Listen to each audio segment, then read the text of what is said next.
दोस्तों मारी गुच्चूनी मौज चैनल में आपનું સ્વાગત છે। આજના વિડીયોમાં આપણે વાત કરવા જઈ રહ્યા છીએ કે ઠાકોર ફેમિલીમાં આ બધા લોકો ક્યાં ફરવા માટે ગયા। અને દોસ્તો આજે તો શિલ્પા ભાભીએ ગાઈઝો એટલે કે આપણા જેવા સબસ્ક્રાઇબરોની તારીફ કરી। તારીફમાં તેમણે શું કહ્યું અને દોસ્તો આજે સિરિયસલી રાકેશભાઈ અને શિલ્પા ભાભી વચ્ચે ઝઘડો થઈ ગયો। સિરિયસલી ઝઘડો થયો, કઈ બાબત ઉપર ઝઘડો થયો, શું હવે તેઓ એકબીજા સાથે હાલ બોલતા નથી, એવું કયું કારણ બન્યું અને આ બધા લોકો થાર ગાડીમાં ક્યાં ફરવા જઈ રહ્યા છે, એ પણ તેમના પપ્પા થાર ગાડી ચલાવે છે, ક્યાં જવાનું છે એ બધું જાણવા મળશે આપણને આ વિડીયોમાં। મારી ચેનલ પર નવા હોય તો ચેનલને ફટાફટ લાઈક શેર અને સબસ્ક્રાઇબ કરી દો। તો દોસ્તો તમે વિડીયોમાં જુઓ, આજે તો સંજયભાઈના પિતા થાર ગાડી ચલાવી રહ્યા છે અને આ થાર ગાડીમાં રાકેશભાઈ, સંજયભાઈ, શિલ્પા ભાભી અને બચ્ચા પાર્ટી અને તેમના મમ્મી આ બધા લોકો ક્યાં જઈ રહ્યા છે તમને ખબર છે? એ તો જાય છે તેમના એક દૂરના ખેતરમાં। એ ખેતરનો તો નજારો જ કંઈક અલગ છે। એ ખેતરમાં તો આંબા એટલા બધા ઉગ્યા છે કે કેરીઓ ખાવાની તો આ સીઝનમાં મજા જ પડી જશે। અરે દોસ્તો એ ખેતરનો નજારો એટલો જોરદાર છે, તમે વિડીયોમાં લાઈવ નિહાળજો। જુઓ એ ખેતરમાં તેઓ પહોંચી ગયા છે।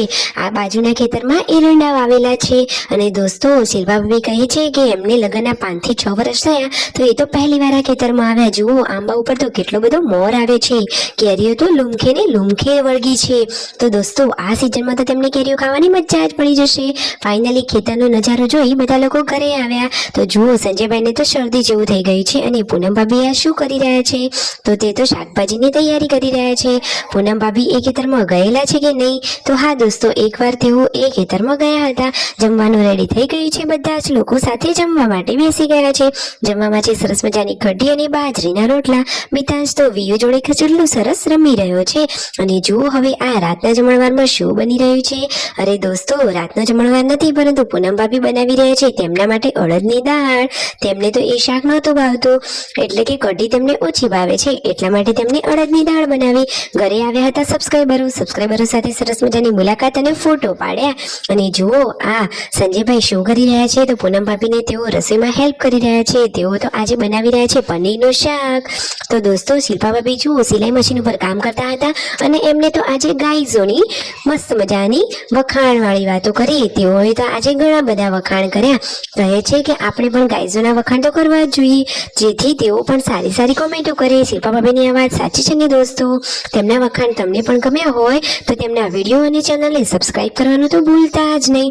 જુઓ પૂનમ ભાભી બનાવી રહ્યા છે પનીરનું શાક, તો તેમને તો થોડું ઓછું આવડે છે તો સંજયભાઈ તેમને હેલ્પ કરી રહ્યા છે અને સાથે મળી સરસ મજાનું યમી ટેસ્ટી ચટાકીદાર અને ફૂલ મસાલાવાળું બની રહ્યું છે પનીરનું શાક।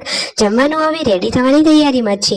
સંજયભાઈ તો ત્યાં જ ટેસ્ટ કરી રહ્યા છે કે સબ્જી કેવી બની છે અને આ પનીરની સબ્જી સાથે આજે તો બનાવ્યા છે એકદમ ટેસ્ટી અને સરસ મજાના ક્રિસ્પી પરોઠા। તો આજનો જમણવાર તો એકદમ ટેસ્ટી રહેવાનો છે। સરસ મજાનું પાલક પનીરનું શાક અને જોડે છે સરસ મજાના પરોઠા। તો બધા જ લોકો હવે જમવા માટે બેસી ગયા છે।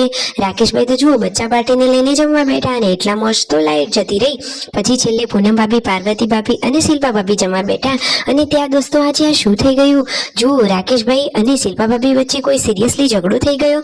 અરે એ તો પહેલા મજાકમાં લડતા હતા પરંતુ શું આજે સિરિયસલી મેટર થઈ ગયું? અરે દોસ્તો એવું કયું કારણ બન્યું કે તેમના વચ્ચે આવું થઈ ગયું? જુઓ પૂનમ ભાભી તેમને સમજાવી રહ્યા છે કે શિલ્પા ભાભી તમે કંઈક બોલ્યા હશો પરંતુ સાચું કારણ શું છે તમને ખબર છે દોસ્તો? તો આજે તો રાકેશભાઈ અને શિલ્પા ભાભીને સાચી જ કંઈક બોલવાનું થઈ ગયું। શિલ્પા ભાભી કહે છે કે મને તો જમતી વખતે વાતો કરવી ગમતી જ નથી પરંતુ રાકેશભાઈ તો તેમને હેરાન કરવા માટે બોલાવી રહ્યા છે। તો શિલ્પા ભાભી કહે છે કે મને વાત કરવી ગમતી નથી। આવી થોડીક નાની મોટી એવી નોકઝોક થઈ છે, બાકી શિલ્પા ભાભી અને રાકેશભાઈની જોડી તો સરસ છે। તેઓ તો હંમેશા હસતા ખેલતા અને ખુશ રહે તો જ સારા લાગે। પૂનમ ભાભી તેમનું આ મેટર હલ કરાવી રહ્યા છે। અરે દોસ્તો પરંતુ શિલ્પા ભાભી અને રાકેશભાઈ તો એકદમ સમજદાર છે। એ તો થોડીક એવી મજાક મસ્તી કરે છે, બાકી એ તો હંમેશા આમ જ ખુશ રહે। સાચી વાત ને દોસ્તો? તમને આ વિડીયો ગમ્યો હોય તો ફટાફટ ચેનલને લાઈક શેર અને સબસ્ક્રાઇબ કરી દેજો। જુઓ આજે તો બધાએ સરસ મજાનું ટેસ્ટી પનીરનું શાક અને પરોઠા ખાધા અને જુઓ શિલ્પા ભાભી હજુ રાકેશભાઈને કંઈક કહી રહ્યા છે અને દોસ્તો જુઓ તો ખરા રાકેશભાઈ કહે છે કે સારું તને જમતી વખતે બોલવું ના ગમતું હોય તો હું તને અત્યારે નહીં જ બોલાવું। તો જુઓ શિલ્પા ભાભી કહે છે કે ઓકે નો પ્રોબ્લેમ। આ રીતે મીઠી નોકઝોક કરે છે। વિડીયો ગમ્યો હોય તો લાઈક શેર એન્ડ સબસ્ક્રાઇબ।